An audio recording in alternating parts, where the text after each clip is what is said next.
Yeah. My favorite. It's Judd's Hockey Show.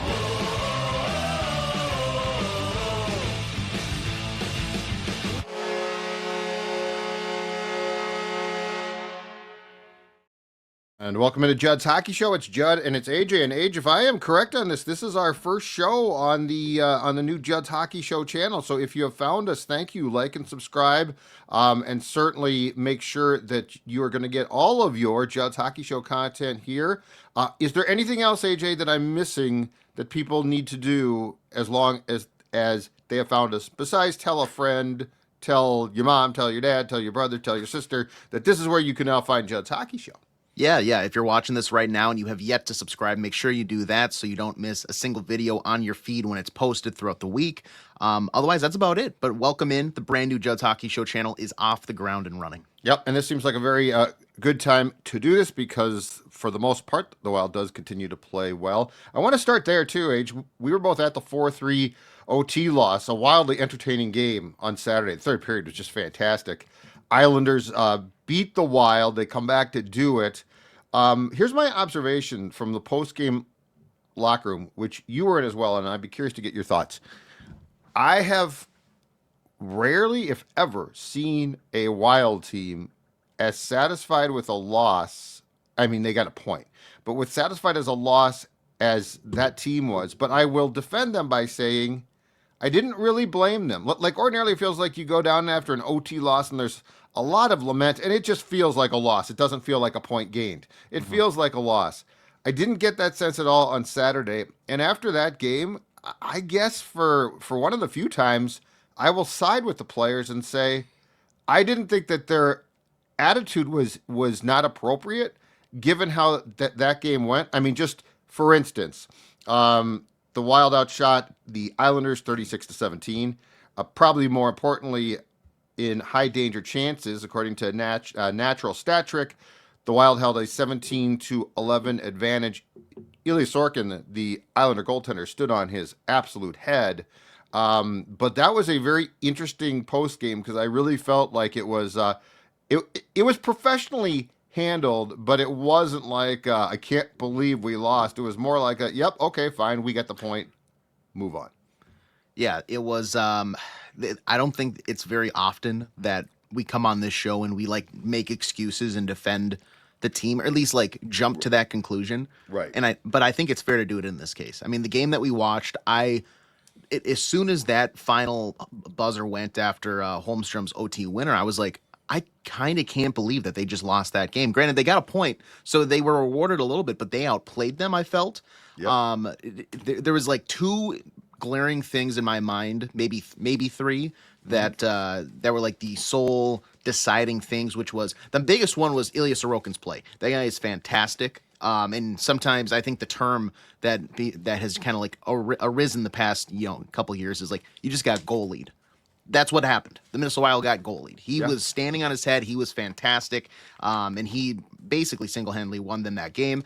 On the other side of it, the turnover on the power play leading to the shorthanded goal where Kaprizov and Zuccarello were like just strong tether. We have to pass to each other. Yes. Turnover in the offensive zone led to the shorthanded opportunity where they scored. And that was a good goal, but it was a terrible turnover on the power play. If that doesn't happen, you win that game, assuming everything else plays out the same way. Sure. And then the other one was Danila Yurov, a guy who generated over 0.6 expected goals. Like, that is an extraordinary amount. Didn't find the back of the net, didn't even find the score sheet once on Saturday night. Just really snake-bitten, and, fellow countryman there, so I know he kind of mentioned his relationship with Sorokin and all that stuff, but just a very unfortunate night for him, a guy who I think showed a lot of good, just wasn't really rewarded on the score sheet. But coming away, I think you're right in the sense where the attitude in the locker room, they kind of know. We did our job for the most part. We just weren't able to get over that hump. And as long as they keep that play up, especially tonight against the Devils, then you're going to be fine. If you see a drop-off, that's one thing. But speaking of drop-offs, maybe we can pivot to here because you brought this up to me on Saturday night, and I agree because we saw it towards the end of the road stint. Granted, it was a very long road trip, Judd, but the defensive side of the game for the Wild recently I've seen a little more leaks, and you brought this up initially, which kind of showed it, like opened my eyes on it. But I think we've seen a slight regression in some of the goaltending for the Wild, which I think was expected because they were playing out of their minds as a duo. But I think it's in part mainly so because of how many lapses we're seeing in front of them at times as of late, especially on the later half of that road trip. Yeah, I feel so, and it's not like egregious. So it's not this, oh my God, I can't believe that they have taken this huge step back. But it feels like the structure with which they were playing so well, there's just a little couple foundational small cracks.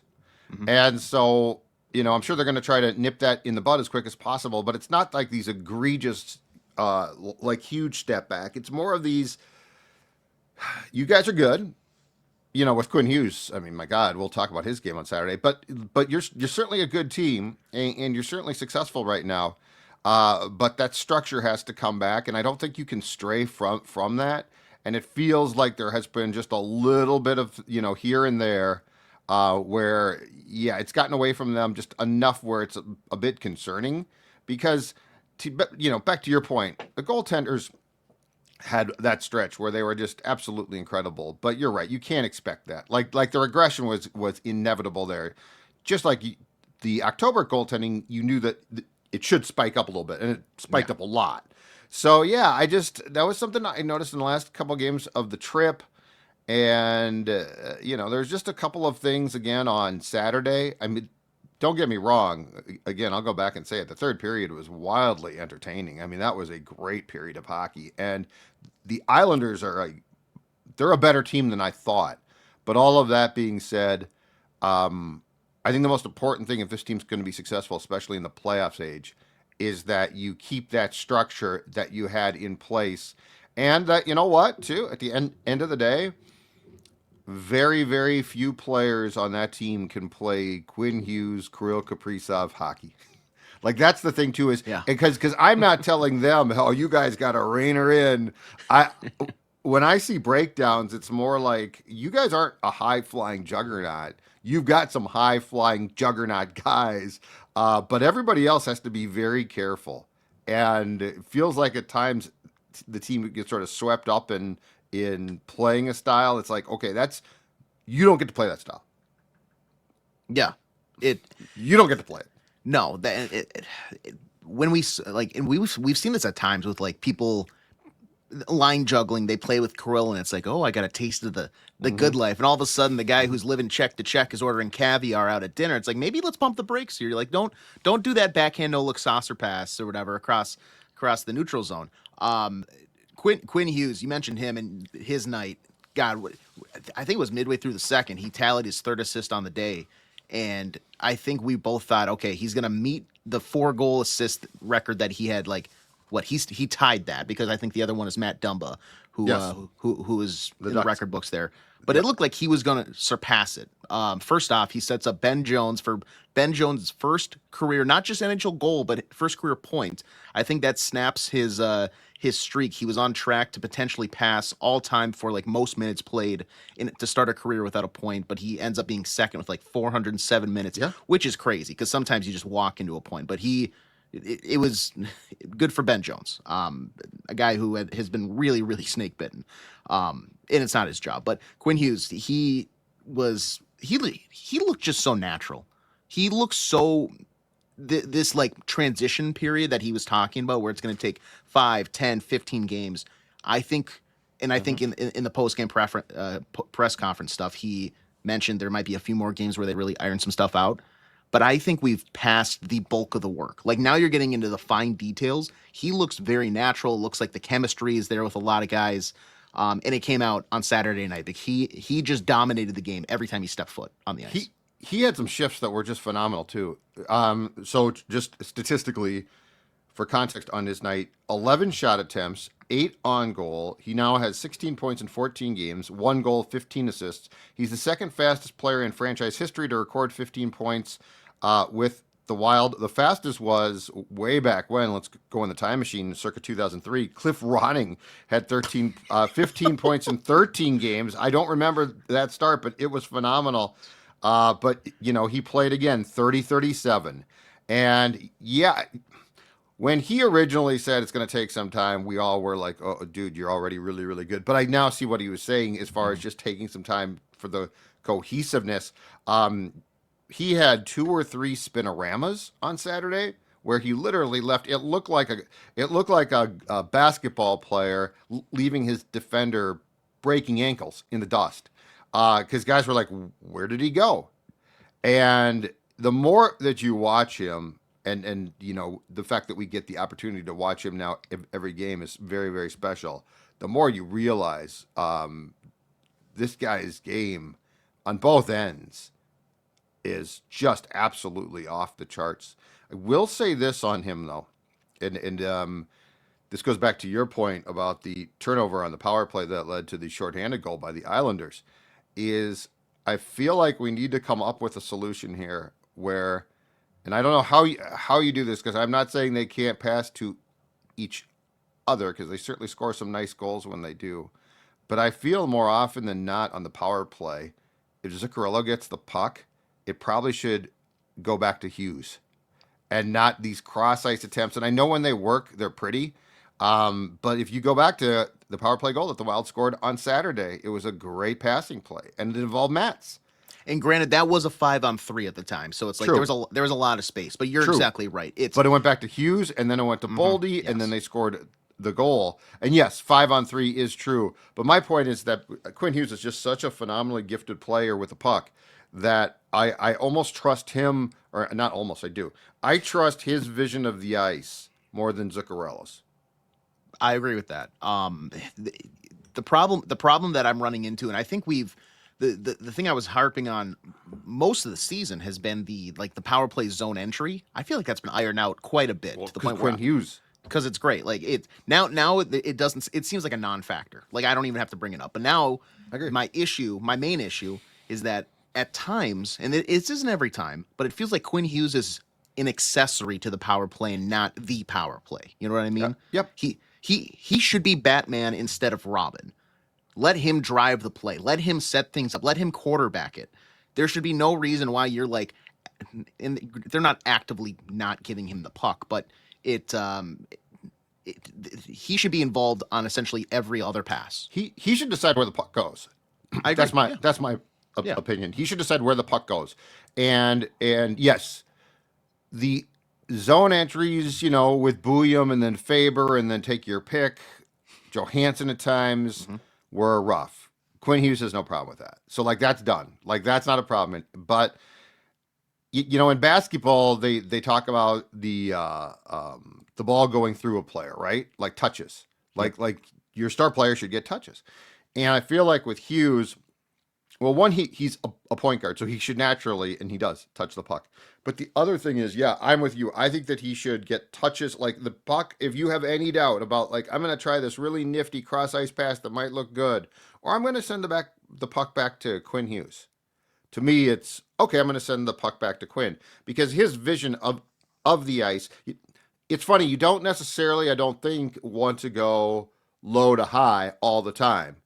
But in this case, you sort of do. Because one, he can move with the puck so smoothly that you could go low to high, and then the puck is low because, again, of Quinn Hughes. But second of all, I just think he's going to find the right guy. And what you can't have is these catastrophic turnovers because you were trying to do something that was too cute. And let's be honest, this league is filled now with guys trying to send the puck through 3 defenders. Yeah. So the Zuccarello Kaprizov thing, I'm not putting the kibosh on it. I know that they love each other. I know that they pass the puck well, but 43 is special. And 43, and when 43 and 97 are on the ice, almost everyone else in a Wild jersey, maybe aside from Boldy, should sort of just bow down and say, okay, what do you guys do? Let's watch what you do. I won't get in the way. Getting the puck to the front of the net and down low is tough. There's no harder league to get it to that area of the ice than the NHL. It is a grown man's league. You get punished for going to that area. So it's not often that I advocate or even indulge in people's, let's pass away from there. Let's work our way backwards. Yeah. Quinn Hughes is the player to do that for, though. Yep. If if it's Jarrett Spurgeon, Brock Faber, not that those guys aren't decent on the power play, but Quinn Hughes, like you said, he's special, and he will find guys. You see the way that he like recognizes passing lanes. It's him and 97 Kaprizov that are able to like be a step ahead. And you mentioned this the other night too, which this is not like a revelation by any means. This is, I think anybody that knows hockey is able to make this observation. But the way that those two guys process the game is just a step ahead, if not 2 steps faster than everybody else on the ice. So get the puck in their hands. Where with Krill, I feel like he at times maybe has this allegiance or like this like instinctual, because of how well they've done it in the past, this like instinctual urge to, I gotta find 36. I gotta find Mats. You don't have to, Krill. You have 43. And Quinn is here simply to play hockey. And maybe this will develop over time for whatever reason, but there's no like personality trait here that he says, I gotta get it to this guy. He's looking to get it to the best possible area because that's just who he is. Yes. He's emotionless. Right. He's like a serial killer assassin on the power play. Yeah. No emotion. It's just, he's going to make the best pass possible. And if there isn't a pass, one, I really trust his skating to create space and like move the defenders out of position so that a passing lane does open, or I trust his shot to get through. Like it is not the best shot in the league by any means, but it's a net seeking wrister.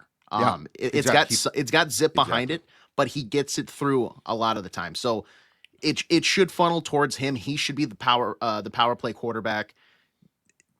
And I mean, this good when you get Ericsson Ek back at some point, and we're hoping to have an update today from John Hines. But when Ericsson Ek gets back, you're going to open up these conversations again that we talked about last week, which was, does Zuccarello need to come off and go down to the second unit so that you take away that temptation? And then it's just the Kaprizov Hughes show with Boldy being set up for like one-timers. Yeah, and Boldy is the third guy there. Like absolutely. Like, make no mistake. I mean, Matt is a special player too. What, he's now got 27 goals on this? Yes. Yeah. So yeah. It's a good question. The Ericsson Ek thing, it will be in, John Hines did say on Saturday that there would likely be an update today. He's day to day. We will wait and see. We have no idea really what's going on here. We never do. And hopefully he's back soon.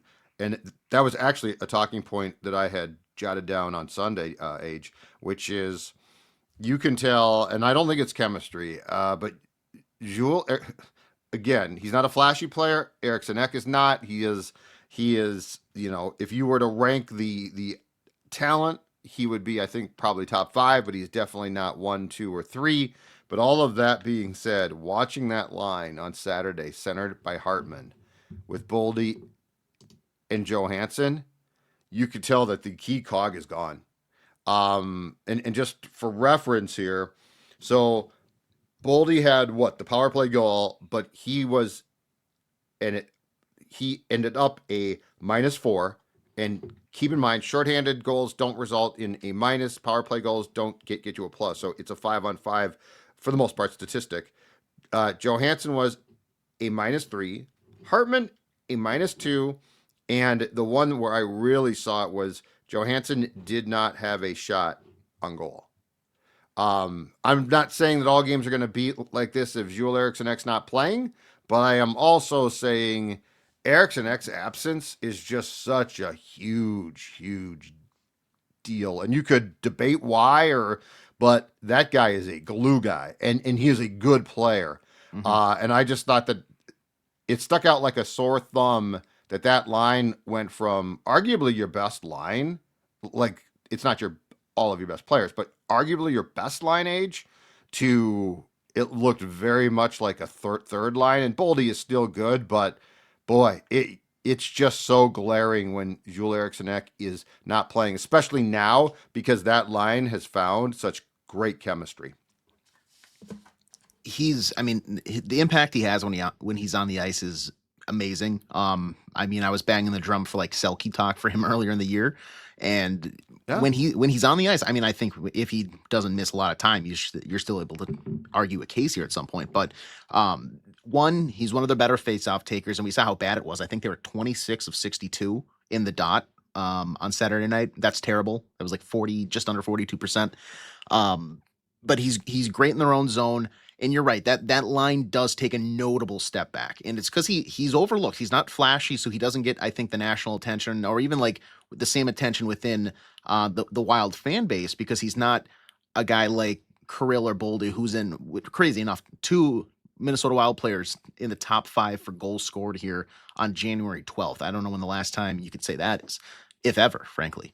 But the way Ericsson Ek impacts the game, he is such a foundational pillar of how they play the game. Being able to give John Hines the luxury of matching up that line defensively with some of the top lines and top players on the opposition and shut them down. You take that away and it makes it a lot tougher to win games. And maybe that goes in part as to why we're seeing a little bit of lapse here.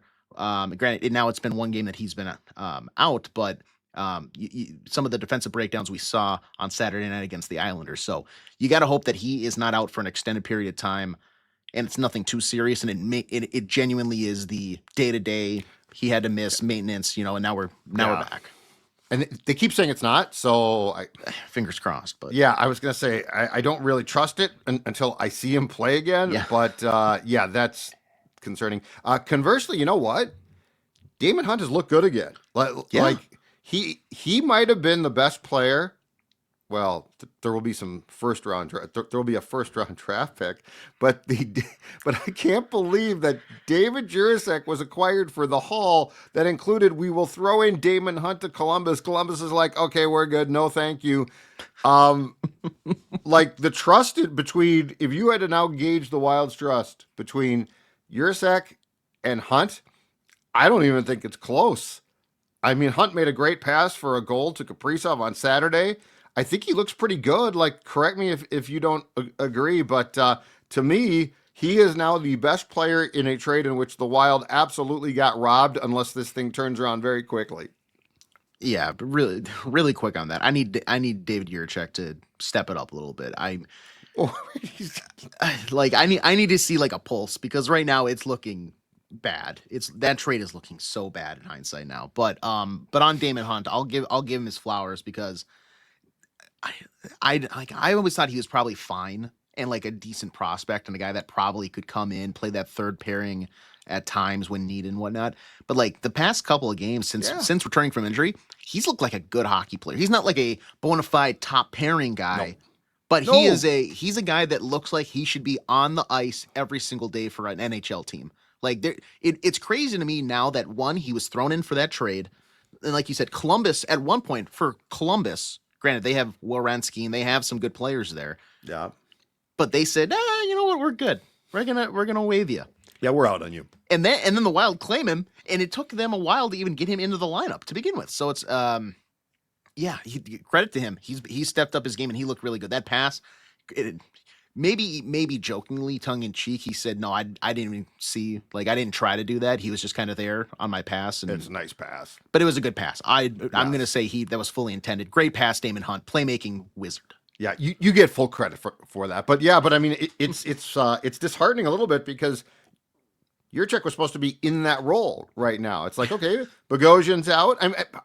We went into training camp and I said, I think that given the nature of that trade, Jiricek should actually give Bogosian a run for his money to make Bogosian a healthy scratch. And that hasn't even come close. So yeah, it's and for a team that so strongly likes to play guys on their strong hands, like he's a lefty playing on the right hand side right now. I think that is as big of an indictment, considering the coaching staff, against David Jiricek as anything. No question about it. Yeah, that's and I'll go back to, I guess my biggest gripe is that first round pick would come in really handy right now in a trade for a center. And if you look around the league, everyone and their brother is looking for a top 6 center. So the price on that player, I don't know who it's going to be. I don't know if the Wild's going to get that player. The price on that's going to be enormous. Well, I think the issue there is the first round pick that they moved was last year's. So that pick would be gone and used already. Yeah. But had they made a move maybe on draft day or something like that. But the second rounder that was included with it would have been nice to have, because I think you had, unless that was the one that was also thrown in last year, because it would have been nice to have the picks from, you gave up a lot. The Nyquist and that trade. So You gave up a lot to get a guy that you are not playing now, and you keep saying he's young, but you gave up you didn't give up that much to get a guy to say, well, he's young. You got him because you said, oh, hold on a second, look at these specs, look at that size, and then you got him, and you're like, I'm okay. So Damon right Hunt, now come on back. the only pick that as of right now, like looking ahead, that they don't have from that David Yurchek trade is the 2027 second rounder. So next year's second rounder, Which you could use. which you could absolutely use because God, that'd be nice to have. Yeah, that's a little Anyways. disheartening. That's a little disheartening. But you know what? I'm going to talk about something that's not disheartening, and that is our friends at Mystic Lake. If you think that you can't stay, dine, and unwind all in one place, have I got news for you. At Mystic Lake, it all starts on the floor. Feel the rush with their table games, the slots as well. Catch an unforgettable night with the stars in their showroom, or head to, as we did an event there on Friday, the Hop House for the ultimate hangout. It is a great sports bar.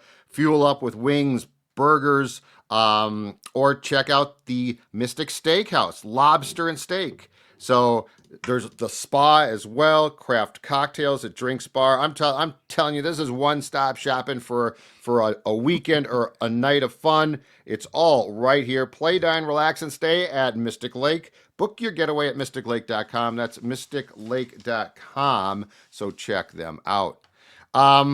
So you got the Devils now. You got the Jets on Thursday at home. And it's funny, the Jets are one of the biggest flops. Like, they've gone from what? Did they win the President's Trophy last season? No, they couldn't have. Did they? They were up there. They were up there, and they almost got beat in the first round, if I'm not mistaken, by the Blues. But anyway. Oh my God! Yeah, no, you're.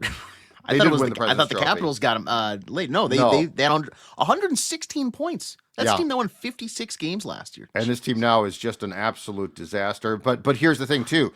So these are, long story short, these are two eminently winnable home games because the Devils are a reeling disaster. Not only did the Wild benefit in a huge way by acquiring Quinn Hughes, they evidently sent the Devils into a massive tailspin because the Devils, since they didn't get, they must have really thought, oh, we're going to get them, no problem. They have gone into a massive slump. The latest is that there's turmoil. It's come out that they've tried to trade Dougie Hamilton, the defenseman, since the offseason. I guess they had a deal with the Sharks done. The Sharks were one of the 10 teams on Dougie's no-trade list, so he quashed that. So they're desperately trying to trade him. They are a complete mess. So A, you should beat the Devils on Monday. B, you should beat the Jets on Thursday. And C, I think there's a big question about what are the Devils going to do at this point? Like, they didn't get Quinn Hughes. Jack cut his hand at a team function, a team dinner, some weird story. So yes, there are 4 very gettable points in the next 4 days. Yeah, absolutely. And you mentioned Dougie Hamilton. It's not like he's even going to suit up for them tonight. They're scratching him for the time being. Oh, it's a mess. Like there was a report that came out that after the Wild acquired Quinn Hughes, that there was like a notable sigh of relief in the locker room because guys were so like on edge about being potentially sent to Vancouver. But then it came out that also part of it is why they couldn't is Dougie Hamilton keeps saying, no, I don't want to be traded. I don't want to go here, here, and here. So he's got 10 teams, right? He's got 10 teams, yeah. But it seems like the deals that they've tried to make are involving a lot of those teams. So he's just pretty much putting his foot down, which is now like deadlocking the entire roster. They can't do a lot of, if any, really major moves to try to make that team. And I really thought they were going to be a wagon at the start of the year. Now they look like it. They looked like Is it. Sheldon Keefe in trouble? Like, what do they do? I don't know. And then you also, on top of that, you have the fan base just actively rooting against the youngest Hughes brother, Luke, after he had a rough night the other day.